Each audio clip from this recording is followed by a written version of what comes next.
आमचं सरकार शेतकऱ्यांच्या पाठीशी असल्याचं सोलापुरातून मुख्यमंत्री देवेंद्र फडणवीस म्हणाले। आतापर्यंतचं सर्वात मोठं पॅकेज महायुती सरकारनं दिले। दिवाळीपर्यंत शेतकऱ्यांच्या खात्यात पैसे जमा होतात। काही लोकांच्या डोक्यात राजकारणाचा किडा आहे असं म्हणत त्यांनी विरोधकांवरही निशाणा साधलाय। महाराष्ट्राच्या इतिहासामधलं सर्वात मोठं पॅकेज हे यावर्षी आपण शेतकऱ्यांकरता दिलं। 32,000 कोटी रुपये हे आपण शेतकऱ्यांना दिले आणि शेतकऱ्यांच्या खात्यामध्ये पैसे जाणं सुरू झालं।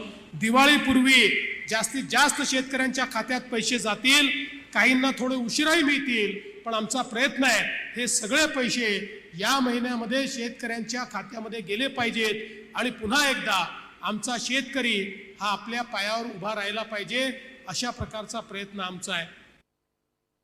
ज्यावेळी अशी आपत्ती असते त्याही वेळी काही लोक राजकारण करतात आणि काही लोकांच्या डोक्यामध्ये तर इतका किडा गेलाय।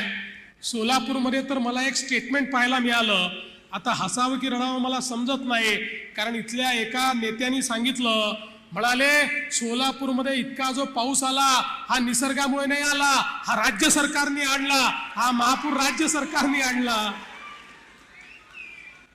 काय हरकत नाही, त्यांना एक फूल द्या आणि गेट वेल सून सांगा।